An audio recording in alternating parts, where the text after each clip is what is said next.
ำมันท่อใต้ดินลอดน้ำดินมาสู่เกาะคะเพื่อส่งน้ำมันออกให้จีนอิหร่านใส่น้ำมันอีกส่งให้จีนคันน้ำมันจีนนี่บ่ยิงปล่อยออกไปแต่น้ำมันของประเทศอื่นมันยิ่งเรียบแสดงว่าอิหร่านกับจีนมันเป็นอันเดียวกันมันเป็นอันเดียวกันดังนั้นอเมริกาไปยึดซะเกาะคะนะไปยึดเกาะคะหันมาแล้วซะแล้วก็ฮอร์มุซเอาทหารเอาB-52ถล่มให้มันเรียบเอาทั้งเว้นทั้งคืนถล่มอยู่หั่นน่ะ24 ชั่วโมงเอามันเรียบปูพรมเลยถ้าเป็นข้าพเจ้าเป็นผู้ใหญ่ถ้ำนี่ข้าพเจ้าจะปูพรมเลยเขตนั่นน่ะระยะ30 กิโลเมตรบนอ้อมแคมฝั่งหั่นนะถล่มทั้งเว้นทั้งคืนอยู่หั่นเอาอยู่หั่นตลึมอยู่หั่นแล้วก็จัดการส่งทหารขึ้นไปยึดบ้านยึดภาคพื้นดินเอาคนอิหร่านที่เขาต่อต้านคนอิหร่านที่เขาต่อต้านรัฐบาลนั้นไปอยู่ไปประกอบอาวุธสร้างกองกำลังพวกคนอิหร่านที่ต่อต้านรัฐบาลนั้นนี่มันสิเก่งปานไหนหมายความเอาเงินทั้งหมดที่ขายน้ำมันได้หั่นน่ะมาให้พวกต่อต้านนี่นะยึดน้ำมันอยู่หั่นล่ะขายน้ำมันนั่นเอาเงินมาให้พวกต่อต้านถ้าข้าพเจ้าเป็นผู้ใหญ่ถ้ำได้แต่ว่าอเมริกามันเฮ็ดยากเนื่องจากว่ามันมีฝ่ายค้านเนื่องจากว่ามีฝ่ายรัฐบาลฝ่ายลีนการเมืองภายในอเมริกานี่การเมืองฝ่ายซ้ายการเมืองพวกต่อต้านนี่นะเดโมแครตนี่นะมันเป็นตาสั่งขนาดเป็นตาสั่งขนาดพวกเดโมแครตนี่ข้าพเจ้าสั่งพวกเดโมแครตบูจักเป็นอะไรข้าพเจ้าสั่งเด้อสั่งมันสั่งตั้งแต่ผู้ละคลินตันมาผู้ละสั่งตั้งแต่ผู้ละไบเดนโอบามาไปผู้ละสั่งไปเบิดข้าพเจ้าสั่งมันอันนี้มันข้าพเจ้าสั่งเด้อบ่มักว่าฉันไปสั่งไปว่าบ่มัก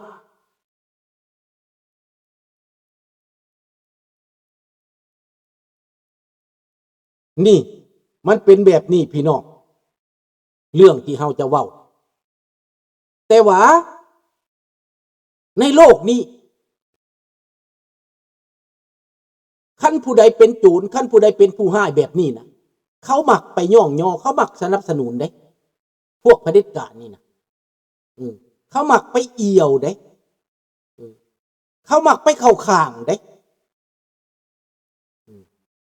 เดี๋ยวนี้ผู้ใดก็อยากให้อิหร่านชนะเพราะว่าสร้างอเมริกาสร้างจนตาบอดหูหนวกพุ่นแหละบ่แม่นธรรมดาได้บางคนเด้ก็มีหลายคนถามข้าพเจ้าไผสิชนะอเมริกากับอิหร่านโอ้ยพวกเจ้าเอ้ยเจ้าก็เบิ่งเอากว่าว่าอิหร่านนั่นเอาหยังมาสู้คันว่าเรื่องต่อสู้ก็ได้11 วันซื่อๆนะเกือบสิเบิดแล้วคันหากอเมริกาจะเอาแบบคือเฮ็ดสงครามใหญ่อ่ะนะบ่ให้เหลือหยังประชาชนก็บ่ให้เหลือน่ะแม่นบทเรียบเบิดคันสิเฮ็ดแบบนั้นแต่ว่าอันนี้อเมริกาเขามีขอบเขตเขาพยายามหลีกเลี่ยงบ่ทำลายประชาชนแม่นแล้วเผด็จการลาวแดงก็เสียอิหร่านพวกเขาห้องพวกปีศาจมันเสียกันหมดแหละพวกปีศาจมันมักกันเบิดมันนิยมทางโหดร้ายแบบนั้นเบิดแหละแต่ว่าประชาชนอิหร่านดีใจที่โดนัลด์ทรัมป์ตัดสินใจเด็ดหัวผู้นำอิหร่านให้เขาต่อไปจะเป็นหน้าที่ของชาวอิหร่านที่มื่นหูมื่นตาที่ส่องเห็นโลกเขาจะลุกขึ้นมาดังนั้นโดนัลด์ทรัมป์นี้ข้าพเจ้าว่าอีก10 วันนี้จะมีการหยุดยิงเพื่อให้ประชาชนอิหร่านนั้นอาจจะบ่หยุดอยู่ในเมืองหลวงในบ่อนอื่น อาจจะยุดในเมืองหลวงนะเพื่อให้คนอิหร่านลุกฮือขึ้นอิสราเอลก็เฮ็ดจดหมายข่าวส่งออกไปเพื่อให้คนอิหร่านลุกฮือขึ้นอเมริกาก็อยากให้เป็นแบบนั้นแต่ถามว่าคนอิหร่านบ่มียามใดแม่นยามนี้ที่เป็นโอกาสที่จะลุกคนล่มถ้ามาเบิ่งการเคลื่อนไหวของคนอิหร่านแล้วเขาก็ประสานงานกันอยู่เด้พวกที่ต่อต้านนี่เขารวมใจกันเขาห้องว่าเหตุฟันไรซิ่งเหตุการณ์หาเงินเหตุการณ์สนับสนุนกองกำลังรวมมือกันฝ่ายค้านรัฐบาลอิหร่านจะกลายเป็น2ฝ่ายรัฐบาลและฝ่ายค้านถ้าฝ่ายค้านได้เป็นรัฐบาลอเมริกาจะดีใจโลกก็จะดีใจดังนั้นข้าพเจ้าว่ามันจะเป็นในรูปนี้คนอิหร่านนั้นจะลุกขึ้นมาจะตื่นขึ้นมาเพราะว่าข้าพเจ้าเห็นนักกีฬาอิหร่านตัดผมสั้นเปิดผ้าโพกหัวออกบ่ใส่ผ้าโพกหัวอีกแล้วขอลี้ภัยในออสเตรเลียคนอิหร่านสนับสนุนพร้อมจิตพร้อมใจกันกระแสเสียง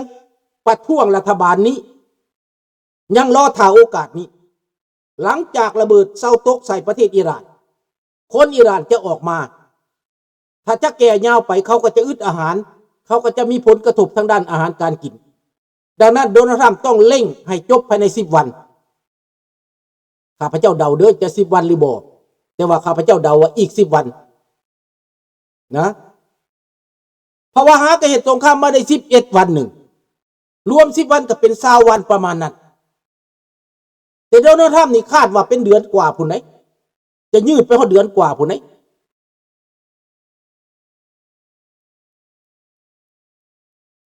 มีข่าวว่าคนอิหร่าน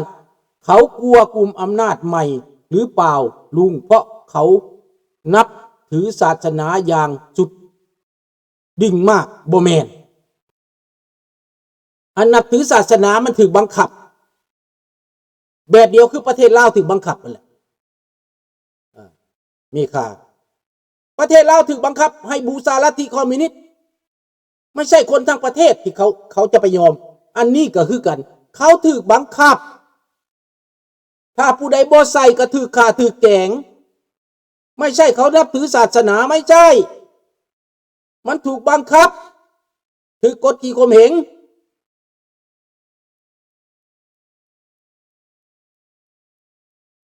ท่านดีเพิ่นว่า they hated you too because you are talking too big about the world politics and you are sitting in your ass and your house and you get where but you are acting like you smarter than anybody ท่านดีเขาสิสั่งข้าพเจ้าก็บ่ได้เดือดร้อนพวกข้าพเจ้าสั่งข้าพเจ้ามีปากข้าพเจ้ามีสายตาข้าพเจ้ามีสติปัญญาเว้าท่านดี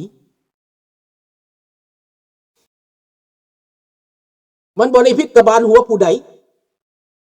ข้าพเจ้าบ่มักข้าพเจ้าก็บ่มักท่านดีเอ้ยมันบ่ได้นักกระมองหัวผู้ใดข้าพเจ้าก็เจ็บปวดมาจากเผด็จการเป็นหยังข้าพเจ้าสิมามักเผด็จการนี่เจ้ามักเผด็จการเจ้าเพิ่นมานอนตายอยู่ในต่างประเทศเฮ็ดหยังเจ้าคือบ่ไปอยู่นำเผด็จการไปเรียกก้นมันตีไปแล้วมาเฮ็ดหยังไปอีกไปอยู่อีกไปให้มันข่มเหงอีกเด้อไปให้มันข่มเหงเจ็บใจนอนเผด็จการบ่ไปเลียดากบักเผด็จการตื้มอีก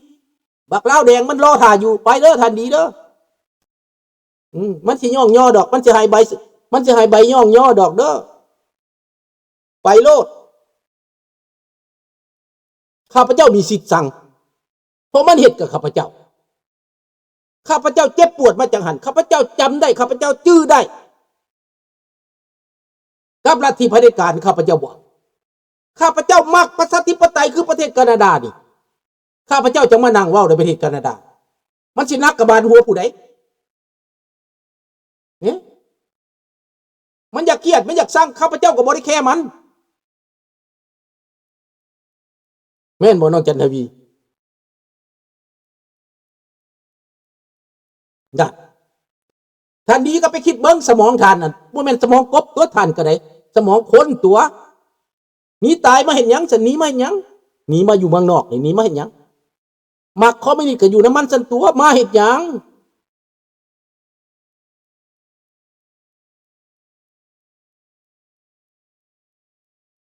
คนกีฬาว่ะเบิ่งท่าทางแล้วบักเขียวสีมีจุดจบเหมือนบ่าวหมอแคนโอ้บ่เกี่ยวกันอันนั้นบ่เอามาเผยแพร่เด้อบ่เอามาเผยแพร่เด้อเรื่องในนี้น่ะคนกีฬา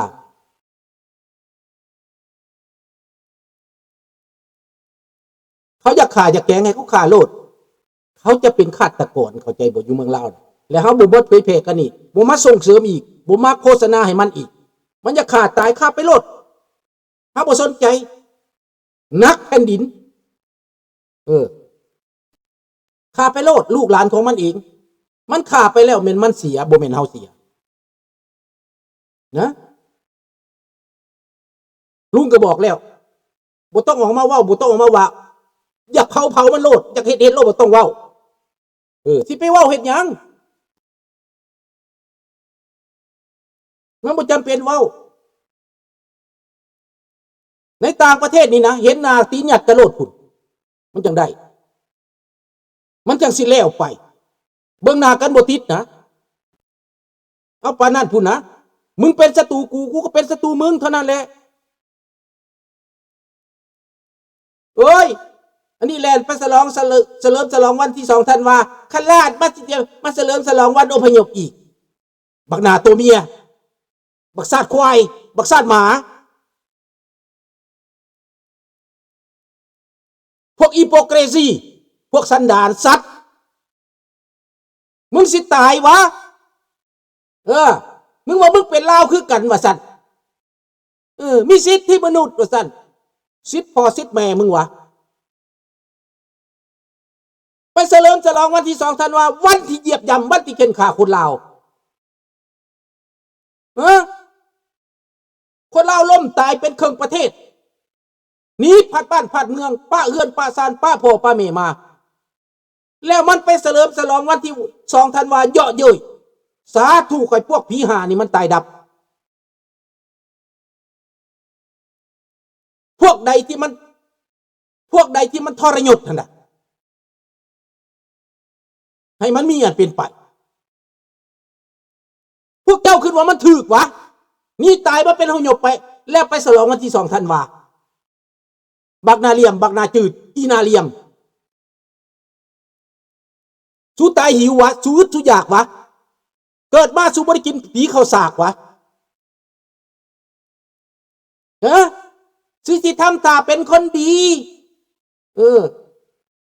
ใส่สูตรผูกเนคไทเขามานั่งว่าตัวเองเป็นคนดีดีพอดีแม่สู้วะสู้หน้าไหวหลังโลกคนลาวตายเป็นหมื่นเป็นแสนทุดเป็นเรื่องธรรมดาวะถามเน่การเป็นอพยพเนี่ยมันเป็นเรื่องธรรมดาวะจะถามเน่บักใดที่มันว่าเป็นเรื่องธรรมดาขาดน้ำของรถล่มแล้วตายมันเป็นเรื่องธรรมดาวะ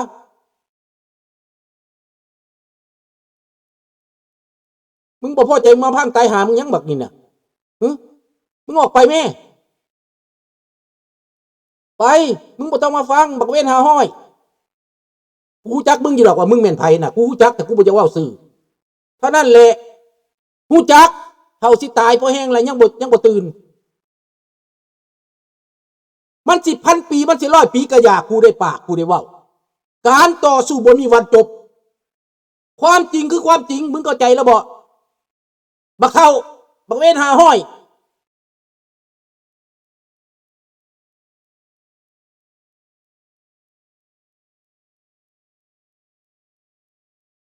มึงสิเครื่องหัวกระดานมึงยัง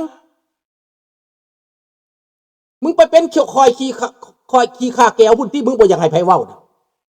กูมีสิทธิ์ปากมีสิทธิ์เว้ากูเป็นคนเสียหายมึงรู้จักบ่